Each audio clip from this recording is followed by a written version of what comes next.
Okay, so now, okay, this color is called, where's it at? Restoration. And so this is, I always shake, you know, you should always shake your cans before you, or a stir stick, that's fine too, but it's just easier to shake them for me. Okay, here is it looks pretty from the color on the, well, I didn't get it all the way open. From the color on the sticker, but that's never a good representation, is it?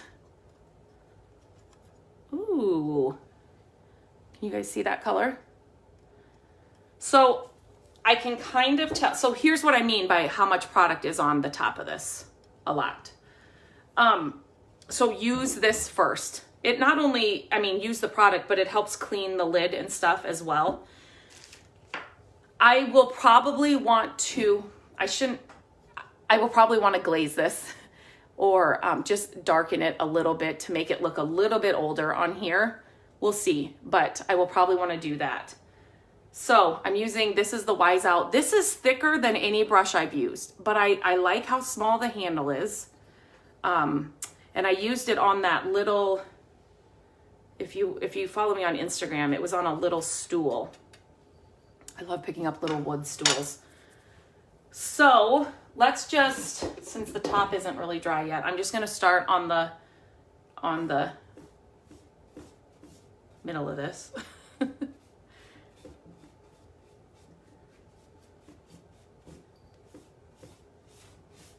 Okay, the paint covers really well. Can you guys see that?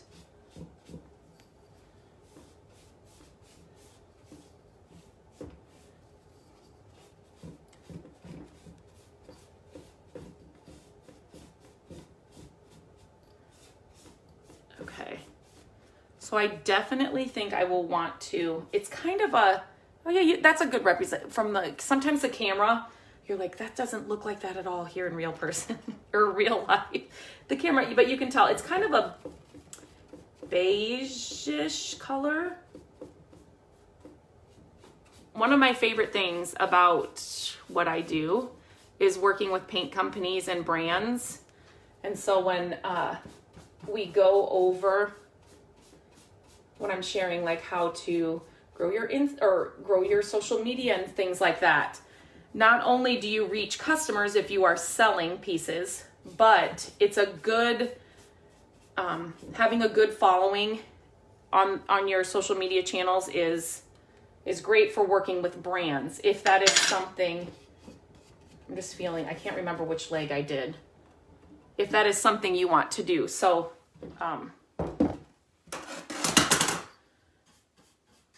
it's fun to get to work with different brands and stuff. Okay, so this brush, this might not be the best project to use this brush on, but it's got a few more, what do I want to say, angles kind of than the little bench that I did, the little stool that I did, but it's working fine. And I can't remember if they sent me, waxes or, so that's another thing. So a lot of people will ask me, do I have to use a top coat? You don't have to at all.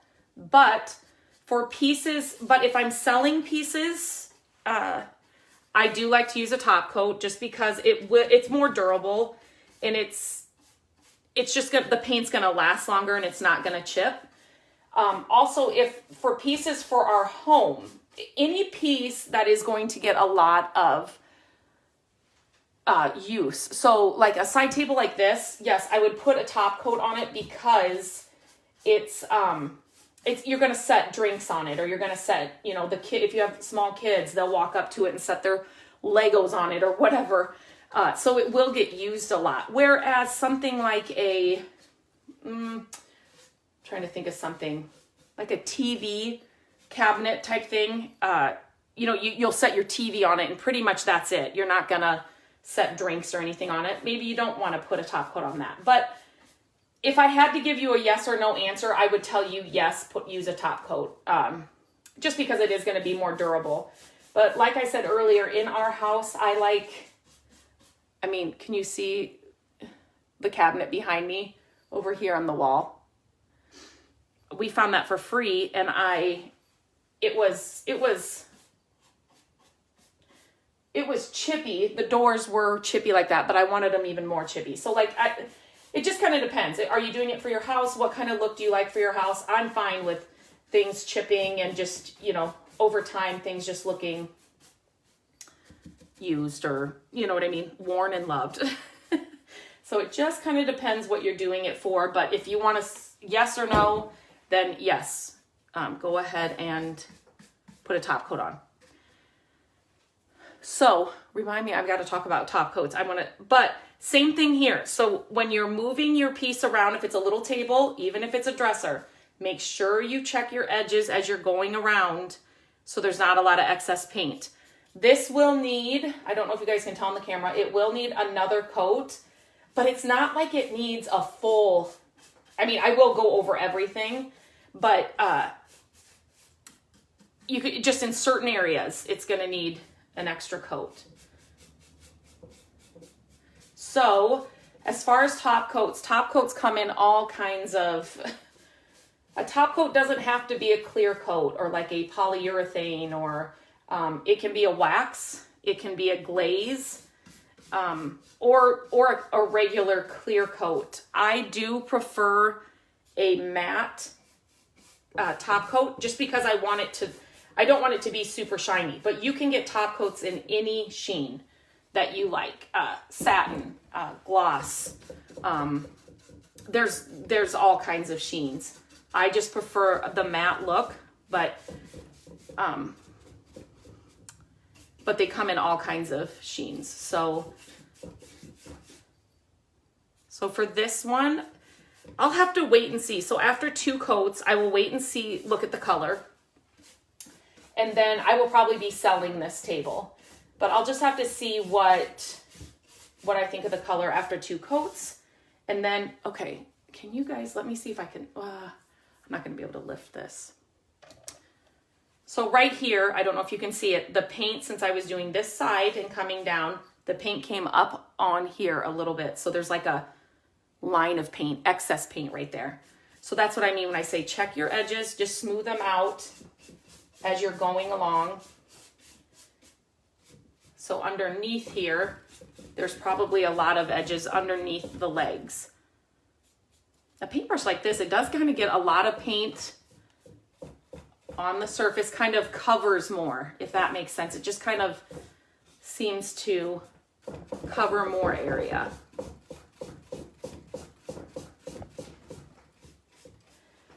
Also with a top coat, this is good too. Even with some of these paints, it just depends on the paint line, and I don't think Wise Owl is as long, but top coats and in chalk paint and those kinds of things, they say there is a cure time, and there is. So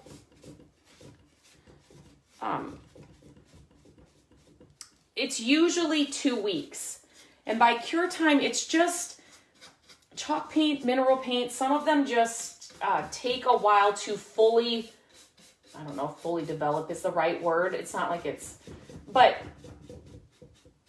just to fully be cured and like ready to use. So if you are putting a piece that you've done in your house, before you set anything on it, or before you decorate that table or that buffet or whatever you've done, make sure the paint, give it like 2 weeks. Like I said, I think Wise Owl is I don't think they say it's that long. I would have to double check for sure, but okay. So I'm almost done, and I actually did all the legs. So the primer did kind of dry fast. I would tell you to wait a little bit longer. I'm just trying to show you steps. And okay, so now at this point, I'm going to kind of put it on its end so that I can get underneath here. And so you can see how my brush, can you guys see this? It kind of, so I'm painting the underside, but it's coming up on the sides. and that's where all of the excess paint will be. So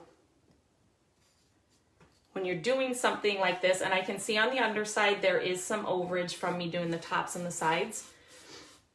Totally fine, you just want to catch it now, so then it's just less work for you. So how I did that, now I want to go to both sides and just make sure I clean up the edges and don't have a big line of excess paint. I don't know if you guys, can you guys see? So you can see the paint kind of came around the bottom there.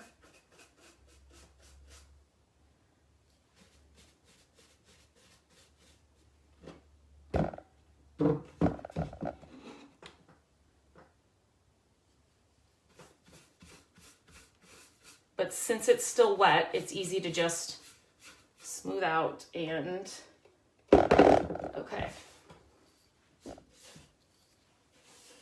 Just want to check all those. I think the top is pretty much dry as well, so that's good. So I like pieces, especially for our home, that just look a little older and a little more worn in. So I can picture this with a dark glaze over it. It would be really, really pretty. Let me move this just a little bit. So with any projects, so here's where you can, if you wanted to, use a spray bottle with water. So you could mist your brush or the top of your piece or wherever you're painting. And it just kind of, some of these paints, the chalk paints and the mineral paints, can get thick. And so if you find that happening, just spray it as you're going. You don't want this dripping at all. You just, one spray, just a little mist will be all you need. So, or if you just kind of mist it, they have those misting spray bottles. If you just kind of mist on top of your piece and then go right in with your paintbrush in the paint, it just kind of thins it out, and that will help you. That will help the paint get rid of lines and just kind of go on more smoothly, because these are a little bit thicker. And for latex paint, so I think I've shared here a few times inside the group, when I first started doing these projects, I was using just wall paint, whatever we had on hand, because I didn't know better. And there is a leveling agent that you can buy and put inside latex paint. It starts with an F. I can't think. If somebody wants that, let me know and I will look it up and I can give you the link. But for latex paint, that is what you would use. But as you can see, so you guys, I'm really impressed with this paint. You guys are like the first people that I'm sharing this with, but I really like it. It's covering really well. And then, so I've got that all done. The first coat's all done. And so now, to get rid of any lines you may be worried about, if you just take your brush, I didn't put anything extra on this at all. You could actually mist it with a little bit of water if you'd want to do that at this point too. And just go from end to end and just follow the lines of the table, the buffet, the dresser, whatever you're doing, and just kind of feather it out. I mean, that's not the right word, but you guys see, I always get amazed with what paint does. This table already looks like a totally different piece than what I picked up at the thrift store. Totally different piece. This color is actually really, really pretty. I'm really into right now, well, greens always. So they sent me some greens and like beige, kind of really pretty. I don't know. So underneath here, there was usually with these little homemade tables, there's no varnish or anything, or like polyurethane is probably what they use on the bottom. So it's raw wood. So I don't need to. This is kind of a good example to show you. Without getting my hands all dirty. So can you guys see that? So you can see that, look how good that coverage is even without the primer. So you don't always have to prime.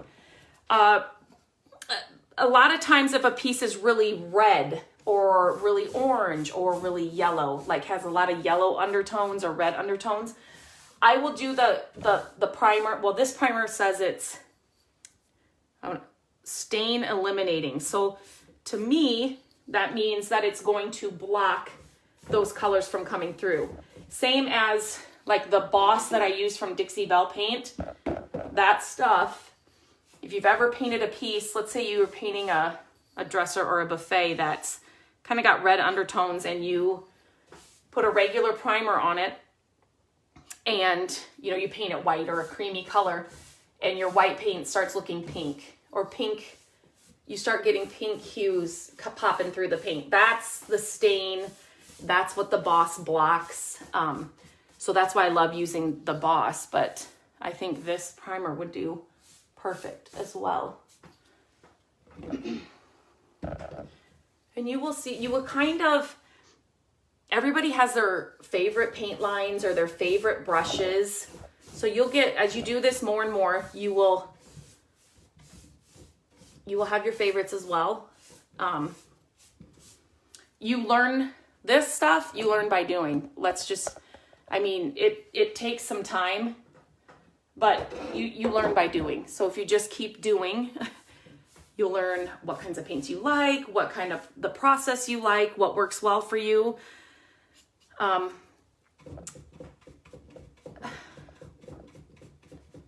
If you're good at rolling, if we're rolling walls anywhere, Matt and he is the roller and I use the paintbrush. So I do all the trimming. I don't feel like I have as much control with a roller. The little rollers are fine. I use those on these smaller projects, but you'll just get in a groove. You'll figure out how long pieces will take you. So if you're doing custom orders for people, you'll kind of figure out, okay, she wants me to do a dresser, and that usually takes me so and so long. You just kind of all the way around, you just get in a groove and figure out what works best for you and what you like the best. And then if your goal is to work with companies and keep growing your social media, and let me do this, and then keep tagging them and sharing them. And okay, so I still have to get like underneath here. Can you see that? And underneath. So I will flip that over when it's dry. But let me know if you have any questions. So what I will do is I will wait until this fully dries. So I won't rush this part. So I will put another coat on this. Then I will kind of see what the color looks like. And maybe I will do another live after I'm like tomorrow or something, or even later today, depending on time. But I will show you when I'm putting I haven't decided yet what I'm going to put on for a top coat, but it's a really pretty color. I really like it. So I don't know. I don't know yet. If you have any questions, let me know. If you're watching this on replay, let me know. Lisa, I see that you are on. Do you have any questions? I just kind of wanted to show a basic 101. Where do I start? What am I doing here? If you've got like your first project to paint. But other than that, I think that's it. I will just get on later. I will put another coat on this, and then I will get on when I'm going to do the top coat and kind of show you how I do that. It's super simple, but I will cover my paint can and then I will put this in another plastic bag just because I am going to put another coat on. So, okay. I hope this helped. Please let me know if you have any questions or something I didn't answer. That's what we're here for. And I will get back on and show you the top coat when I get there.